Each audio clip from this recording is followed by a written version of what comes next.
Set 2 will be played on Korhal Floating Island. Spawning in the top right-hand position is the Orange Terran from Kespa Team 8. His name is Ty. It seems like something is missing from the production tab, but I'm going to have to double check. His opponent is not making any drones. The Blue Zerg player from Hiva hit.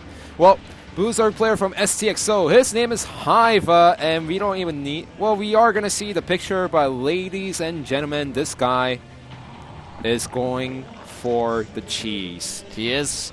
Hiva's the kind of player that likes to do his cheese. You always need to be ready for Hiva because he will throw out moves like this occasionally. And head-to-head, we have not seen a victory from Hiva yet over his opponent, Ty. Ty may actually end up doing a wall off here. There's a supply depot. It depends if he goes for the barracks or the command center first build. And Ty, he's one of these kind of Terran players that do like to go for that CC first build often.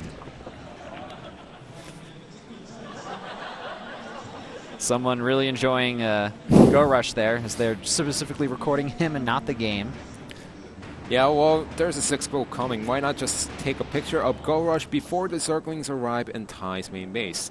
Now, Ty, just looking at the minerals right now, seems like he's going for CC first. He's going for the CC first. But if the drone can block the wall off at the natural, then the Zerglings are going to enter the main base, no problem. Yeah, and sending out a drone like this, it's going to... I mean, I don't think he's going to expect the 6 Zerglings coming in here, and all he has to do is micro over there and deny the buildings from going down. That's all he has to do. Yeah, he's just going to try to be annoying here. We're going to need perfect control here from Hiva. He just needs to delay a little bit more time in order for the Zerglings to get over here. This will potentially result in a build order win as long as Ty can't get that barracks off in the right position here. Hiva only needs one hand to play here as he rubs his nose, prepares. All right, there is going to be a semi-wall off here. Oh, actually, a full wall off, excuse me. It's just going to come down. Can we see good control from Ty? How is he going to defend against this? Yeah, well, first of all, he needs to make sure that the barracks does finish as Ty right now. Hiva is going for the barracks right now, but if it gets destroyed, then he can enter the main base. If he actually destroys the barracks, all he can do is pull off his SCVs and hope for the best trying to micro. But the problem is he's even pulling the drones behind this, and no Marines are going to finish. Oh, no, the barracks is certainly going to fall here. There's nothing that Ty can do about it in this scenario. He needs to pull all of his workers now in order to defend against this and just micro his heart out. The supply depot is going to fall as well here. And Ty is just running his SCVs across the map, and he's going to lift off his command center. Does not want to lose the game in this scenario. Yeah, well, he is going to have to cancel the second command center that he was building, as it is not going to finish. However, he is building a second barrack somewhere else on the map. Seems like that's actually inside the main base, and it does finish. The problem is Ty is supply blocked, so he cannot make any more Marines behind this. Well, he is making one Marine now. It looks like he's got a supply depot up in the top right-hand corner of the map. That is going to get killed off eventually here. Now, this is kind of peculiar for our STX Soul player. Drone move! Oh, the command center does end up landing here. And, oh, the SCVs actually are going to move forward here. They're going to be able to potentially pick off a few more units. No, they managed to escape. But I think Hiva, he needs to escape. No, he can't lose those units. He cannot lose those units. He needs to bring his Zerglings home to defend against these SCVs here. Yeah, well, Ty, right now, Hiva is forced to pull his Zerglings back into the main base to defend against the SCVs. And now he does start away the attack from Ty. Well, we got an SCV and drone battling here. The SCV is going to get picked off, but not before it kills off a single drone. And, I mean, Ty, he's really backed off against a corner now. He doesn't have any Marines. His worker count, it is 10-3. This command center is starting to burn down, though. It's going to be really hard to repair it. Yeah, but look at this. If the barracks is going to land, it's going to get taken out easily. The command center is moving around, but the problem is Ty cannot... the bunker, though. The bunker's going to repair. Hiva, he let this happen, and he blindsided his opponent here. This is going to allow Ty to continue mining. Hiva needs to... Hiva needs to pull a Zergling over there. Cannot allow the command center to land, but he's going to attack from the left side. The problem is the Marines are out, and all Ty needs to do is put that one Marine next to the SCVs and cover it completely. Oh no, Hyvaa does not want to go for an attack here. It's not going to work. He needs the back off. He needs to play an economic game here. He is going to pick off a few more of those SCVs here, but the Zergling count down to 3. He needs the back up and just play this very carefully here. It's 6 drones, the 7 SCVs, and we could actually end up going into a really weird macro game behind this. It's entirely possible, but just what a crazy turn of events here. I can't believe Ty's been able to hold on this long, secured, getting the barracks up, making that single bunker.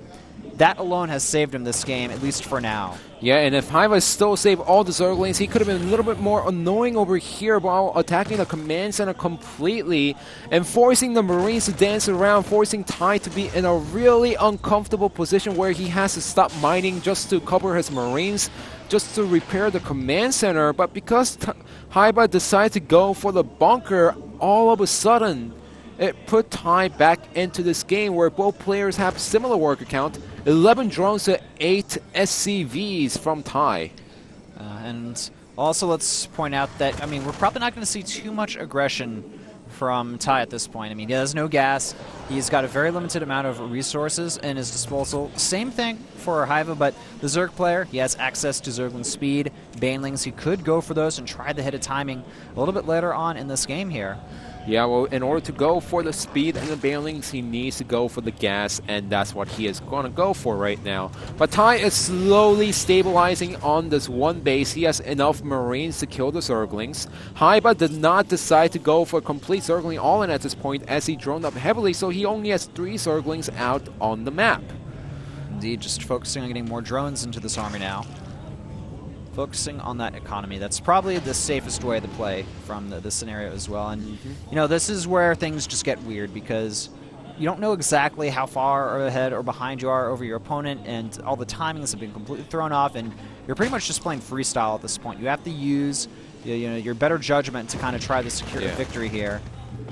And in fact, if Hyvaa did not pull with drones, then yes, the SCBs could have gotten a full surround on the Zerglings and end Hyvaa's attack, but if Hyvaa saved the drones, then he would have been completely far ahead compared to his opponent right now, where he would have up to 25 drones and his opponent only has up to 13 SCVs. All right, I like this. So we have a Reaper out now for Ty. He's also getting a factory behind this. The Reaper is going to allow him to scout and pick off a lot of drones, or Zerglings actually, in this scenario, because there's no speed here. Yeah, well, the Queen is in perfect position to defend against the Reapers, but it's not in perfect position to defend the Reaper against going inside the main base. All right, the Reaper going to try to pick off a Ling or 2 here. Does get a good scout on his opponent. He sees the gas. And now we're going to see, is Hyvaa... Okay, Hyvaa is going to go ahead and get the Zergling speed here. And this is quite annoying. The Reaper may... Yeah, it actually gets a drone kill there. Very nice from Ty. He's slowly trying to crawl back into this game. The supply is still very heavily hammering. Hyvaa, nice job. Snipes the Reaper as well here. And also, you know what, Ty is, I mean, he wants to get an expansion here, but Hyvaa's is going to know when it comes. And what if we saw something crazy, like maybe like a Roach Nida Swarm attack at the main base? Like, we could see crazy things like that in this scenario here. Well, first of all, if he wants to go for attacks like this, he needs to get more gas because, you know, he needs to get the layer to get the Nida Swarm inside the main base.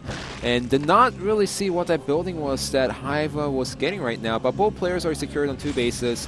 Hyvaa, he needs some units back at home to defend against the Hellions that Ty is going to make.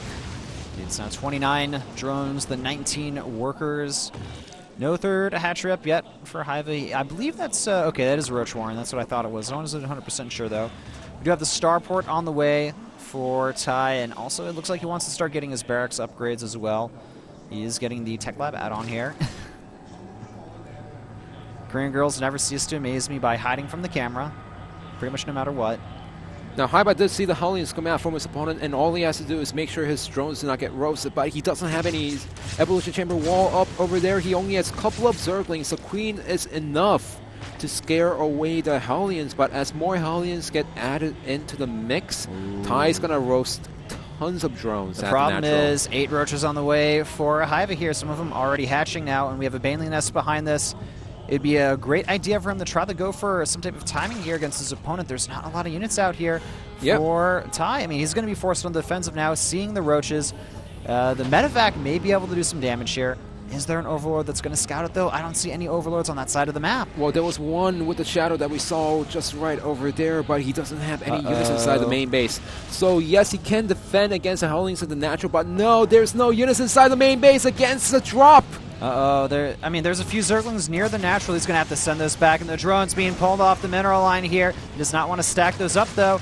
And additional Zerglings coming out here. That's going to be enough to defend this attack. One of the Hellions get picked off there. The other one's in the red. Roach is now forcing some SCVs to be pulled off the mineral line.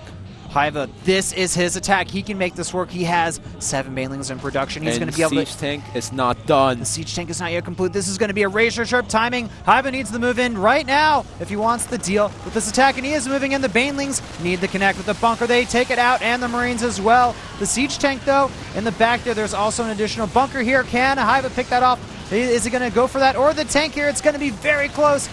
The tank needs to be picked off here. Instead, Hyvaa focusing down a lot of these workers as well.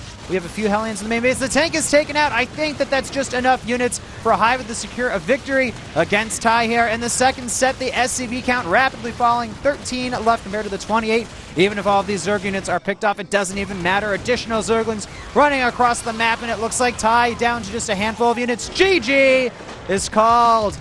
Hyvaa with an early cheese followed by an all-in secures a victory in set number 2. Hey, when cheese fails, just scatter up, get some tech units out, and go for the all-in, says Hyvaa as he takes out the Terran ace player Tai from Kespa teammate. This puts STX Seoul in fantastic position as they are up 2-0, and if Trap and Deer wins the next 2 games, and they're going to get the victory, and they're going to get +4 points.